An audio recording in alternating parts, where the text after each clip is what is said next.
Salut les fans, bienvenue pour cette nouvelle vidéo. Le mercato bat son plein et comme à chaque été, les rumeurs s'enflamment, les transferts inattendus secouent la planète foot, et les clubs sortent les gros chèques pour décrocher une pépite. Chaque jour, c'est une nouvelle bombe qui explose, un feuilleton qui rebondit, une star qui fait ses valises ou qui prolonge à la surprise générale. Et toi, t'es au bon endroit pour ne rien rater de ce grand cirque passionnant.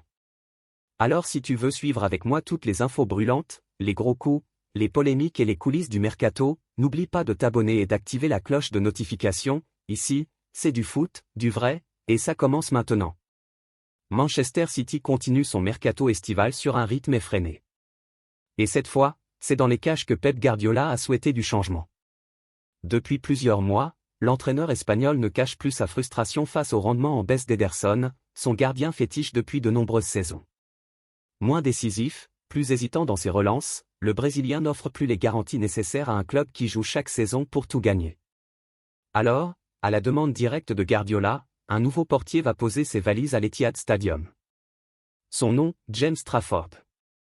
Un pur produit de la formation mancunienne, vendu à Burnley en 2023 pour 17 millions d'euros, mais dont la clause de rachat a été intelligemment intégrée dans le contrat. Résultat, City a levé cette option et va rapatrier le portier pour un montant total de 30 millions d'euros. Dans les faits, ce retour ne coûtera réellement que 13 millions à Manchester City. Et c'est un joli coup. Car entre-temps, James Trafford a explosé. Il a été l'un des grands artisans du sacre de l'Angleterre à l'Euro Espoir, où il a brillé par son calme, ses réflexes et sa capacité à gérer la pression. Mais ce n'est pas tout. Il a aussi été impérial avec Burnley en Championship, avec seulement 16 buts encaissés en 46 matchs, un record qui a largement contribué à la montée du club en Premier League. Son impact a été tel qu'il a été élu meilleur gardien du championnat et a même reçu une convocation chez les A. Pep Guardiola, qui ne laisse rien au hasard, a suivi sa progression de près. Et convaincu de son potentiel, il a insisté pour le ramener dans l'effectif, cette fois avec un statut clair, celui de numéro 1. Ederson, longtemps intouchable, va donc reculer dans la hiérarchie, une décision forte, mais cohérente avec la politique de renouvellement engagée par City depuis quelques semaines. Car Trafford n'est pas un cas isolé. Le club a déjà investi lourdement pour renouveler plusieurs lignes, Tijani Reinder pour 55 millions d'euros, Ryan Aït-Nouri pour 36,8 millions d'euros, Ryan Cherki pour 36,5 millions d'euros, et le jeune prodige norvégien Sverre Nipan pour 15 millions d'euros. Une stratégie claire, rajeunir l'effectif, injecter du sang neuf, et éviter la lassitude après tant d'années au sommet. Pendant ce temps-là, en Espagne, c'est un autre type de réflexion qui anime le Real Madrid. Depuis l'ouverture du mercato, Fran Garcia a souvent été cité parmi les partants. L'arrivée d'Alvaro Carra, recruté pour 50 millions d'euros en provenance de Benfica, semblait condamner l'avenir du jeune latéral gauche. Et pourtant, c'est bien lui qui devrait rester dans l'effectif merengue. Xavi Alonso, nouvel entraîneur madrilène, a tranché. Il veut conserver Fran Garcia, qu'il considère comme un élément fondamental de son projet à long terme. Formé à la Maison Blanche, le joueur s'est imposé la saison dernière, notamment lors de la Coupe du Monde des clubs, où il avait brillé. Ses 54 apparitions, plus de 3500 minutes jouées, et sa régularité ont fait de lui un titulaire de plus en plus crédible. Surtout que Ferland Mendy, longtemps préféré à ce poste, continue de souffrir de blessures récurrentes qui l'éloignent petit à petit du projet sportif. Malgré cela, Mendy n'envisage pas de quitter le club cet été, même si son nom circule en tête de liste des potentiels transferts. De son côté, Fran Garcia a repoussé toutes les avances, y compris celle de l'AC Milan, qui s'est finalement tourné vers Pervis Estupinan. Le Real Madrid maintient donc une concurrence féroce à gauche, mais le message de Xavi Alonso est clair, Fran Garcia a sa confiance. De l'autre côté de la Mersey, à Liverpool, c'est un tout autre niveau d'ambition qui est affiché. Depuis l'arrivée d'Arne Slot à la tête de l'équipe, le club semble décidé à réécrire son histoire avec une audace rarement vue. Le Néerlandais, successeur de Jürgen Klopp, bénéficie d'un soutien total de la direction, qui n'hésite pas à ouvrir grand les vannes financières. Les chiffres donnent le vertige. Florian Wirtz, Milos Kerke, Giorgi Mamardashvili, Jérémy Frimpong et Hugo Ekitike sont déjà arrivés pour un total dépassant les 320 millions d'euros. Mais ce n'est pas fini. Les Reds veulent encore frapper fort. Dans le secteur offensif, plusieurs mouvements sont attendus.